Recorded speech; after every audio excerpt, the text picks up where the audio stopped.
Para a Organização Internacional do Trabalho, governos, empregadores e trabalhadores integram uma relação que não pode ser observada apenas na perspectiva econômica, mas precisa ser pautada também pela responsabilidade social.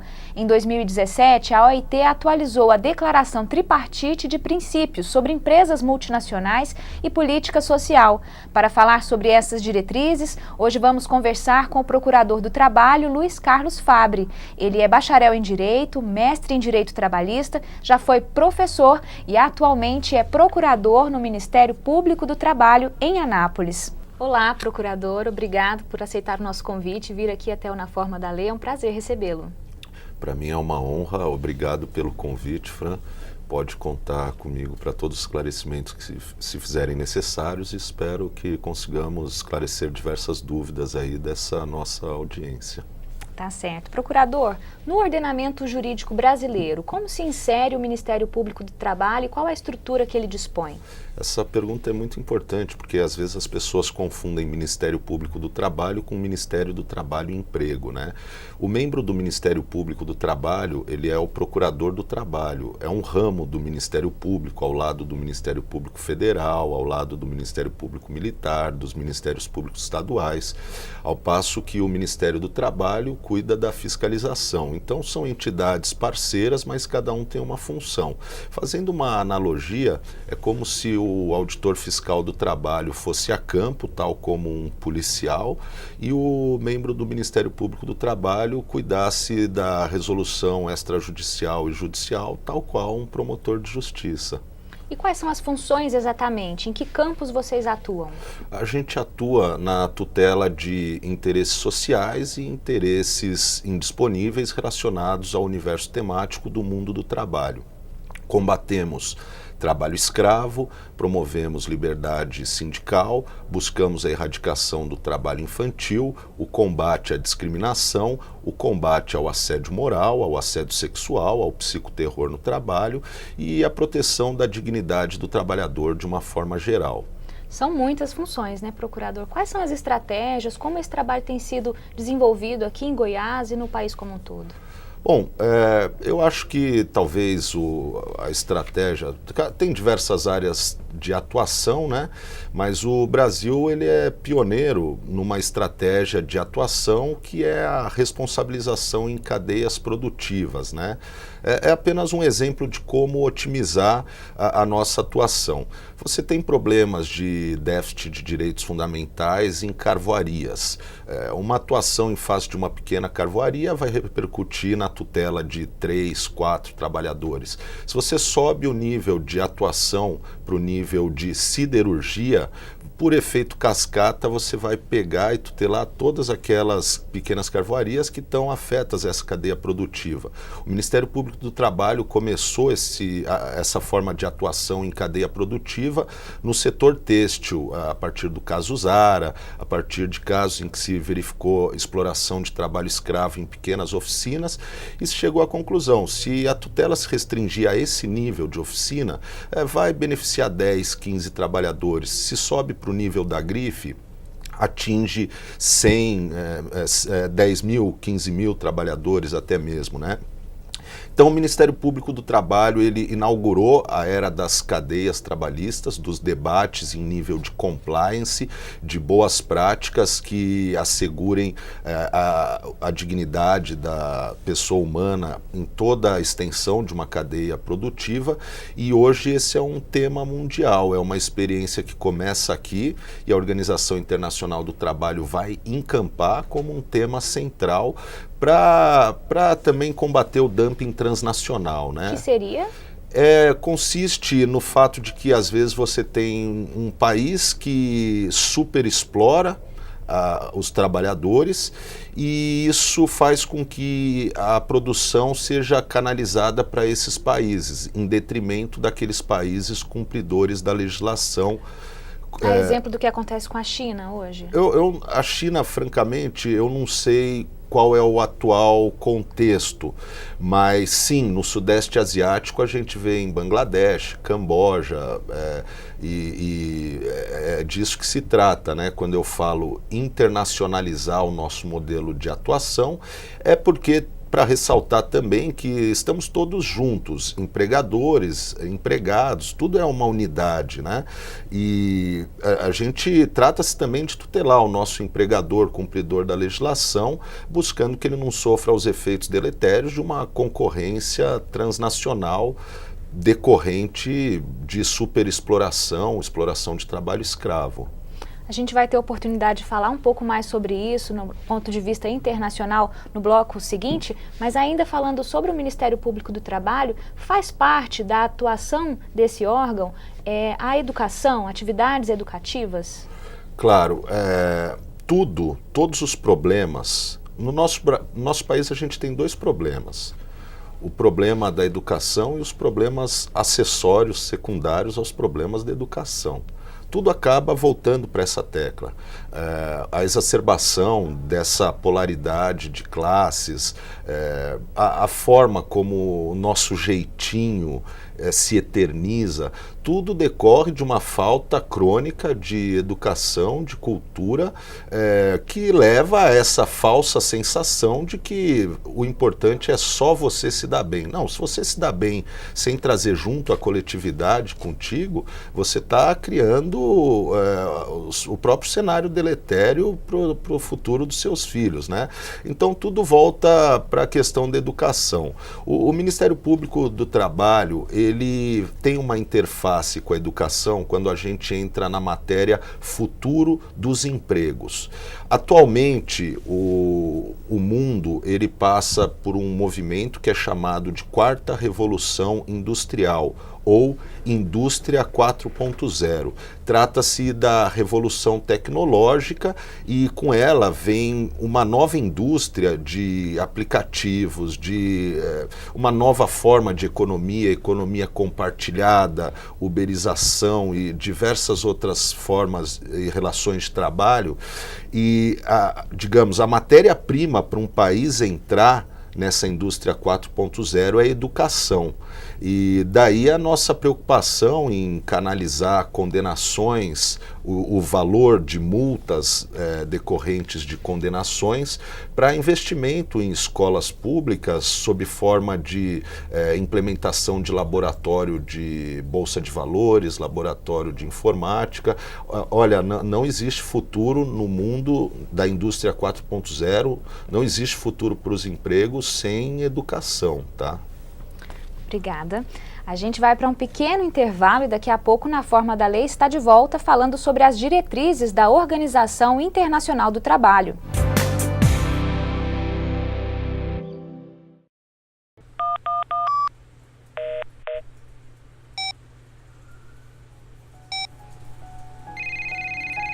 Alô?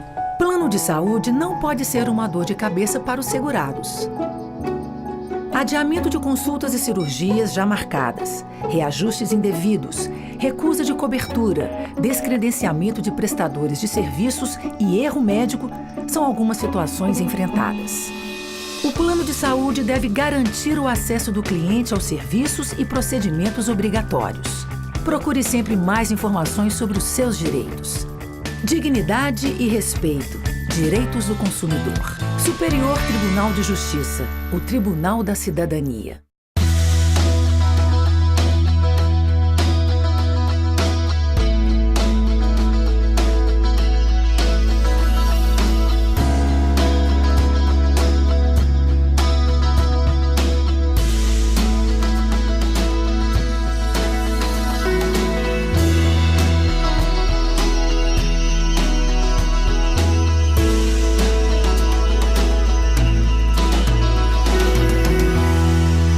TV Assembleia. Informação com credibilidade.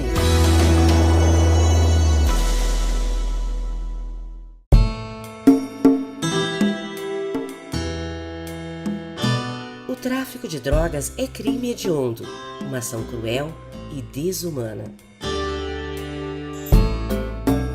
A droga ilícita causa danos ao usuário e à sociedade, estimula o narcotráfico e gera novos crimes.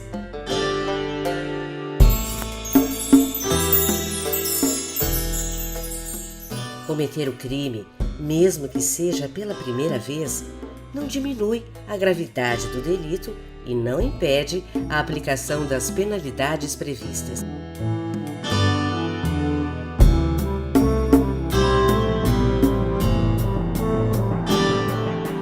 Tráfico de drogas é crime hediondo, sim. Superior Tribunal de Justiça, o Tribunal da Cidadania.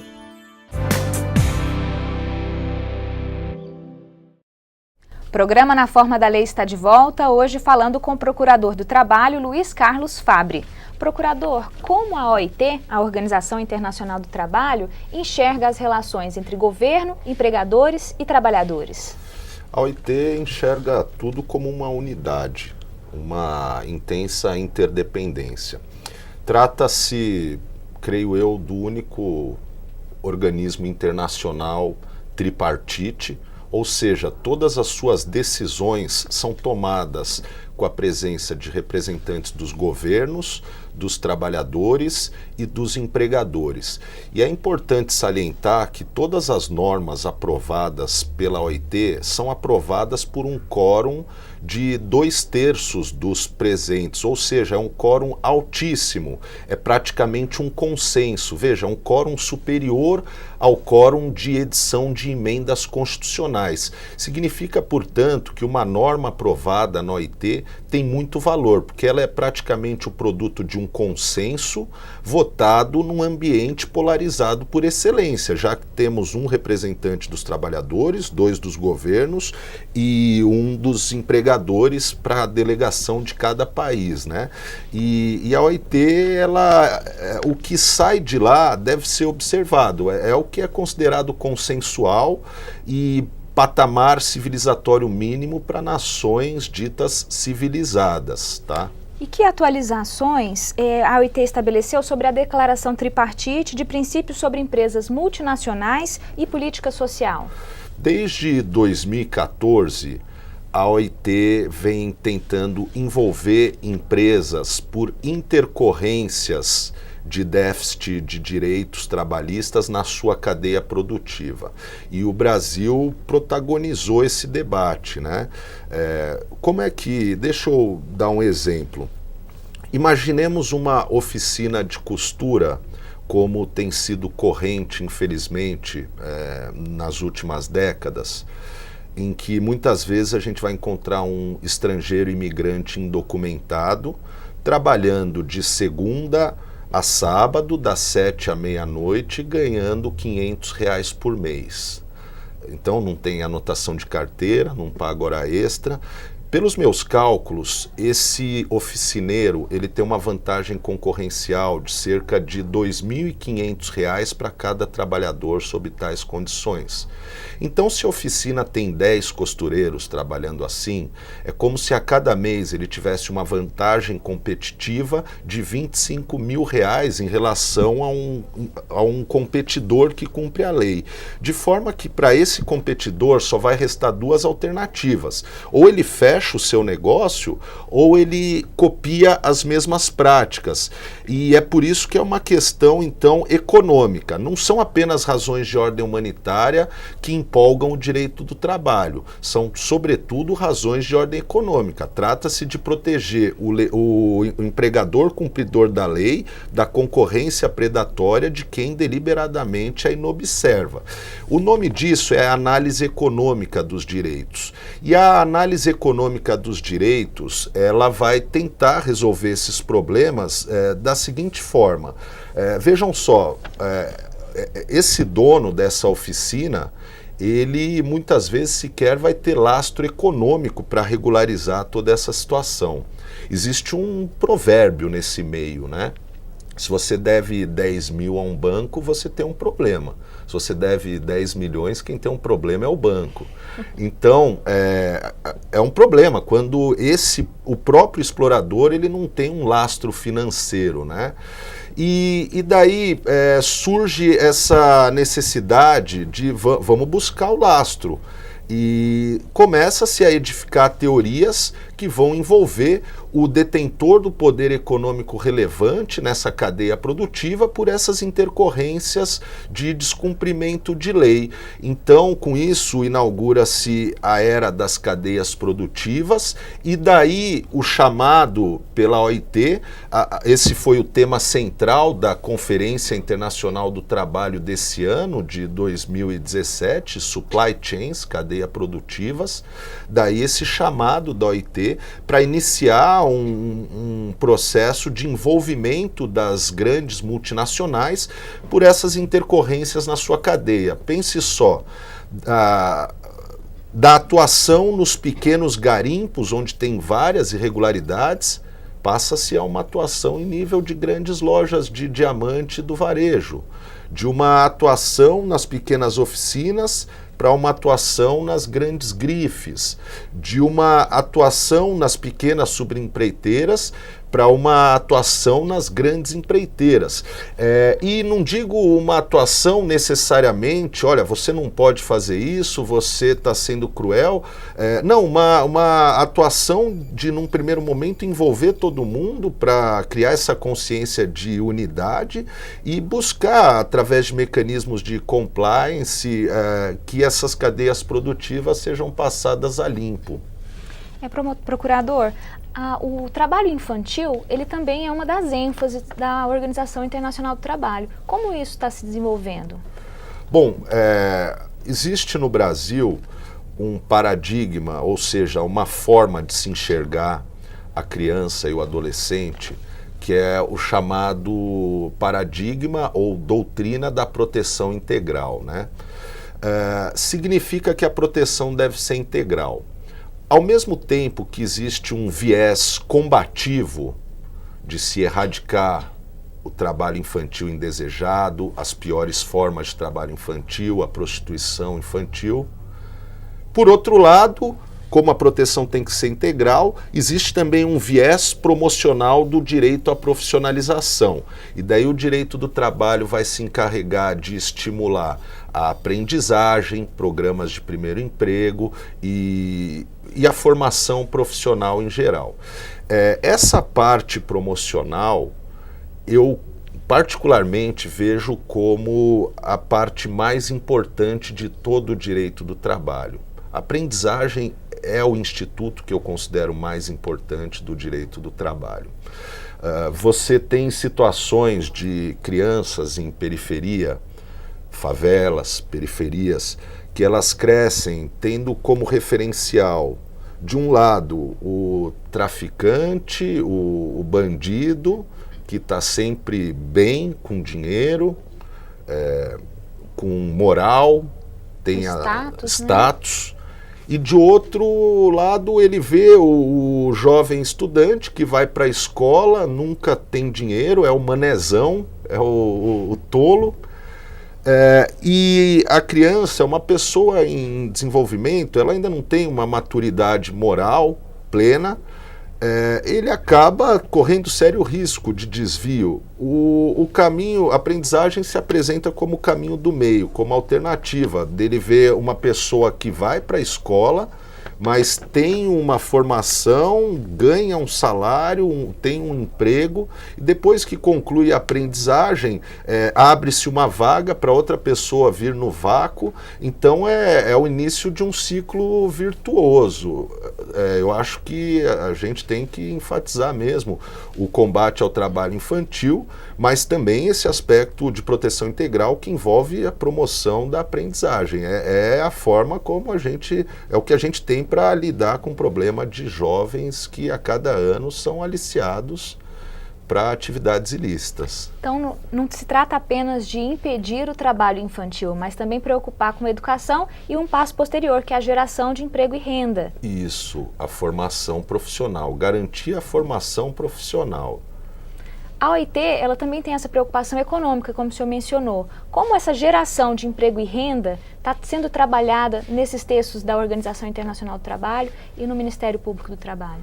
Bom, é tudo muito novo.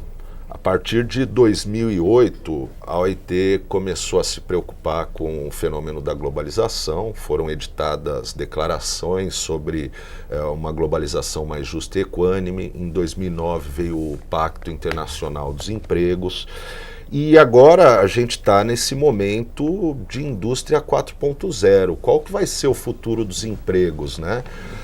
O primeiro passo que a Organização Internacional deu, penso que foi na Conferência Internacional do ano passado, aliás, 2015, na verdade, cuja temática central foi a facilitação da transição da economia informal para a economia formal.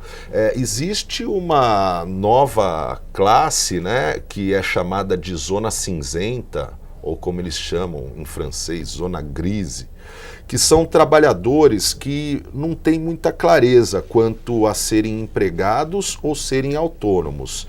E o cerne do direito europeu e da OIT é como lidar com esses trabalhadores dessa zona cinzenta, né? Então existe um debate na OIT e uma corrente propõe o reconhecimento de todos os direitos trabalhistas a esses trabalhadores da zona cinzenta, é a chamada teoria da subordinação objetiva, e outra corrente propõe não o reconhecimento de todos os direitos trabalhistas, mas a garantia de alguns direitos sociais fundamentais, como previdência. Vou precisar interromper o senhor Claro. rapidinho para a gente ir para o nosso intervalo, mas daqui a pouco a gente volta falando sobre esse mesmo assunto. Não saia daí.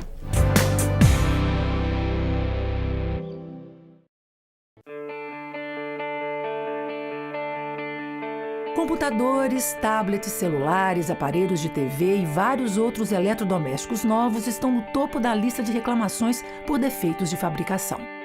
O melhor é checar a garantia e os prazos para a devolução. Você tem direito até de trocar o defeituoso por um novo ou receber o dinheiro de volta. Os produtos e serviços devem ter padrão adequado de qualidade, segurança, durabilidade e desempenho. Procure sempre mais informações sobre os seus direitos. Dignidade e respeito. Direitos do consumidor. Superior Tribunal de Justiça. O Tribunal da Cidadania.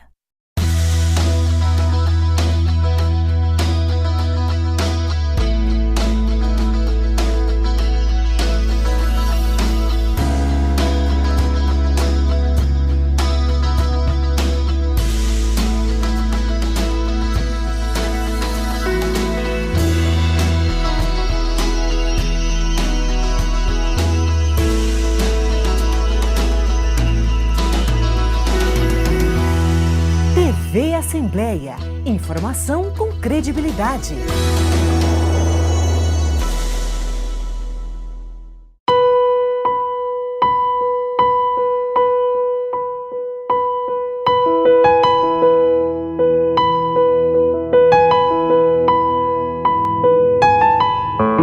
Se você se identifica com essas frases e quer ajudar, venha ser voluntário do CVV.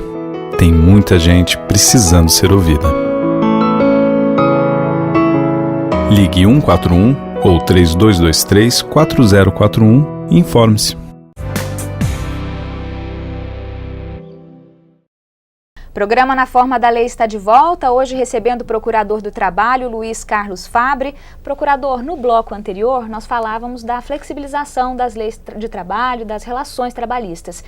Quais são os caminhos que se apontam para o mundo e para o Brasil em especial diante disso? Bom, a gente falou que existem trabalhadores que são chamados de trabalhadores da zona cinzenta, aqueles que não são claramente empregados e também não são claramente empresários. Por exemplo, o pequeno empresário que tem um único cliente, o advogado ou outro profissional intelectual que tem um único tomador dos seus serviços, esses são os trabalhadores da zona cinzenta. E daí existem duas teorias sobre o que fazer quanto a esses trabalhadores. Uma teoria é chamada de teoria da subordinação objetiva e busca estender os direitos trabalhistas a esses trabalhadores.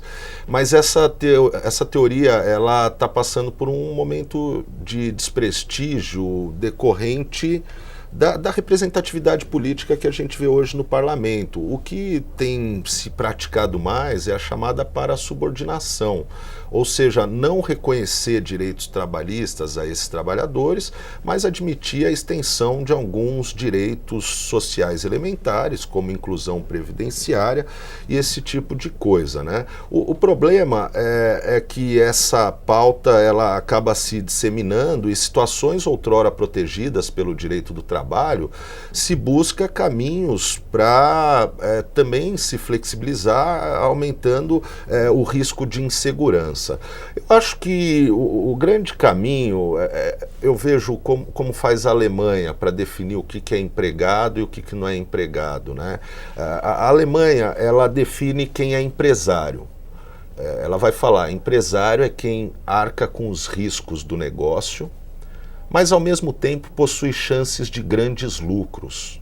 E daí o conceito de empregado deles é dado por exclusão. Quem não é empresário é empregado.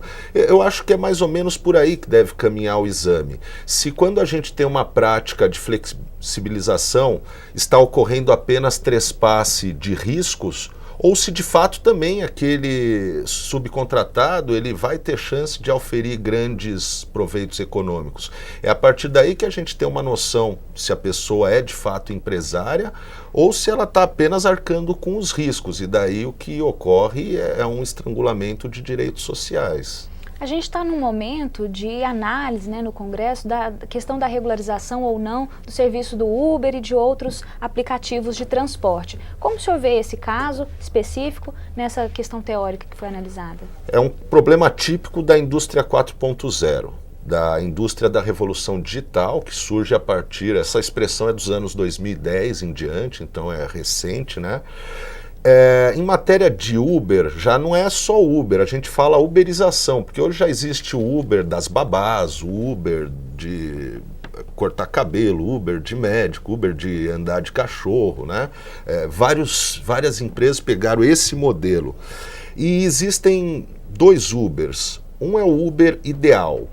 O Uber ideal, ele é um fenômeno espontâneo de economia compartilhada em que todos saem ganhando. A gente entra, está precisando de uma renda, né?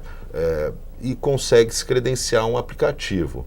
Agora, o Uber real, que é o que parece que está acontecendo, isso precisa ser mais bem investigado, não quero aqui ser peremptório, mas me parece que com o tempo os aplicativos eles vão se dando conta de que nada é tão bom quanto ter um empregado. Porque se você tem um autônomo, o autônomo tem a liberdade de fazer o seu horário, e o aplicativo ele começa a ter essa tentação de exigir rotina, de exigir forma de prestar o serviço, horário, e daí começam a estar presentes os elementos do vínculo empregatício, e daí acaba com essa história de trabalhador de zona cinzenta. Não, tem subordinação, tem pessoalidade, aí é vínculo empregatício típico, né? Tem todos os ônus, mas não tem a segurança. Exato.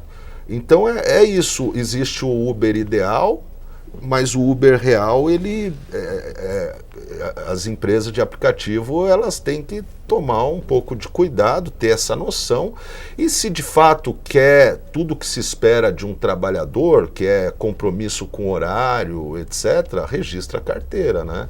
Na Inglaterra teve mais uma condenação da Uber, né? Na Califórnia teve um acordo milionário, tudo em função desse debate. Existe ou não vínculo empregatício nesse tipo de trabalho? Mas é algo que a gente tem que aprofundar, espero que não sobrevenha nenhuma legislação de ocasião, de emergência, como foi a reforma trabalhista. Poxa, a reforma trabalhista sequer foi amadurecida, né? Espero que seja mais refletida qualquer regulação dessa situação trabalhista. Aproveitando que o senhor mencionou a reforma trabalhista, gostaria de saber como ela se relaciona, esse texto que foi aprovado, com as diretrizes da Organização Internacional do Trabalho, se elas convergem ou divergem em algum ponto. Bom, é difícil falar porque existem aspectos que demandam algum aperfeiçoamento, né? Mas no meio daquilo que poderia se debater e se chegar a uma nova legislação, foram incluídas temáticas muito de ocasião, para interesses específicos, né? Algo que eu tenho dificuldade de lidar e que, a meu ver, vai na contramão da OIT, do Pacto Global de Empregos, da Declaração de 2008 da OIT sobre uma globalização mais justa e equânime, é a forma como se afastou do teletrabalho todas as normas, a aplicação de todas as normas sobre jornada de trabalho. Então, em tese, eu espero que isso não aconteça e que não venha acontecer, eu posso contratar todo mundo na modalidade teletrabalho e exacerbar a quantidade de trabalho de forma que haja sobrecarga de jornada, uma vez que o legislador veio e falou, olha, não se aplica regras de jornada em matéria de teletrabalho. E isso é perigoso, porque imagina começar até telemarketing sobre forma de teletrabalho, todo tipo de trabalho. Então, essa cautela, e hoje a gente tem meios de controlar, né, tempo de login, de logoff, nada disso foi considerado. A outra preocupação que eu tenho, só para ficar assim, é a questão do trabalho intermitente, que na Inglaterra já existe, né, o contrato de 0 hora, que é aquela pactuação de eu te contrato, mas eu só vou pagar as suas horas, né? Eu entendo que, para que isso não seja inconstitucional, no mínimo o valor do salário mínimo mensal deve ser garantido. Porque nesse tipo de trabalho intermitente, de jornada móvel, flexível, que ocorre muito em fast food, em bares, né? Um dia o trabalhador é escalado para trabalhar 4 horas no turno da manhã. No outro dia ele é escalado para trabalhar 3 horas no turno da noite. Veja, ele não consegue ter uma programação que lhe possibilite arrumar um outro vínculo empregatício para complementar essa renda, para ao final do mês ter um salário mínimo, né? Então são 2 pontos assim emblemáticos do que eu considero que houve uma falta de amadurecimento do debate. E aí, eu não sei a quem responsabilizar, mas haveria necessidade sim de um diálogo tripartite, de chegar aí a um consenso, como ocorre na OIT. A OIT chega a um consenso, por que nós não poderíamos chegar no nosso parlamento a um consenso entre as forças envolvidas, né? É verdade. Procurador, em relação ao trabalho escravo, como a legislação, houve aquela portaria, né, do governo federal, mas como hoje a legislação brasileira entende o trabalho escravo e se isso é condizente ou não com a determinação da OIT? Bom, a OIT em 2014 aprovou um protocolo atualizando o conceito de trabalho escravo. E ficou bastante expresso no novo protocolo da OIT. Protocolo é o nome desse tratado da OIT de 2014 sobre trabalho escravo. Ficou bastante claro que hoje existem formas modernas de escravidão, e essas formas modernas, elas não ocorrem apenas em decorrência de restrição de liberdade de ir e vir. E o que a portaria do Ministério do Trabalho fez foi dizer o seguinte, olha, só haverá uma autuação por trabalho escravo quando houver restrição de liberdade de locomoção. Ora, nem antigamente, antes de 1888, antes da Lei Áurea, quando havia a escravidão propriamente dita, restrição de liberdade de locomoção era um pressuposto. Muitas vezes havia o escravo que ia fazer compras na cidade, ia e vinha. Então, hoje é bem forte a noção de que o trabalho escravo ele é uma convergência de vários fatores, né? Como não dizer que é escravo ou está reduzido em condições análogas a de escravo, o trabalhador que tem que beber água no mesmo lugar onde os animais bebem água. Tem que tomar banho num alagado formado a partir da chuva que se acumula. são as condições degradantes, né? E o Brasil está na contramão disso, ao afastar essas condições degradantes do conceito de trabalho escravo e buscar, né, o Ministério do Trabalho essa ênfase na restrição de liberdade de locomoção. Isso é ridículo.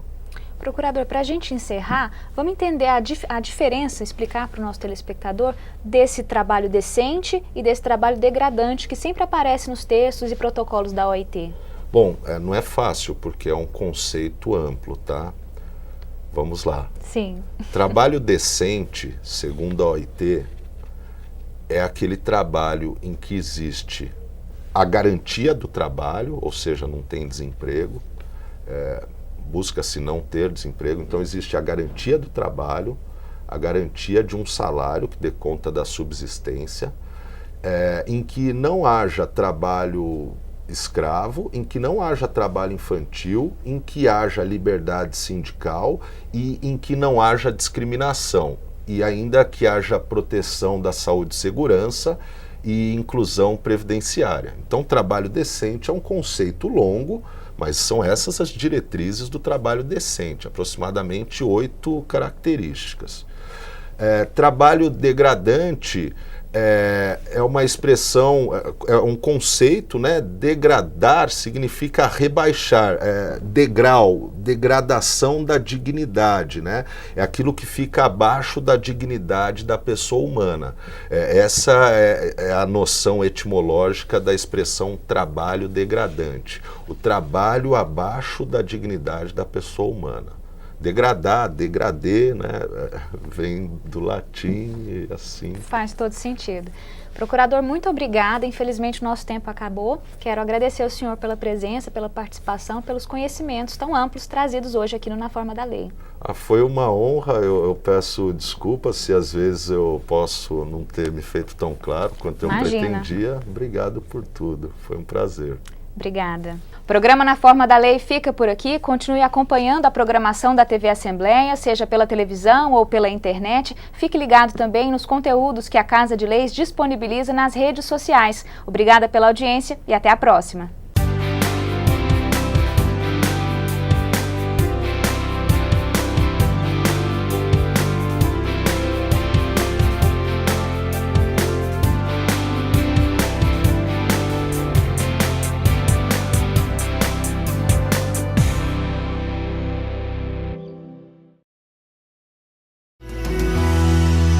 TV Assembleia. Informação com credibilidade.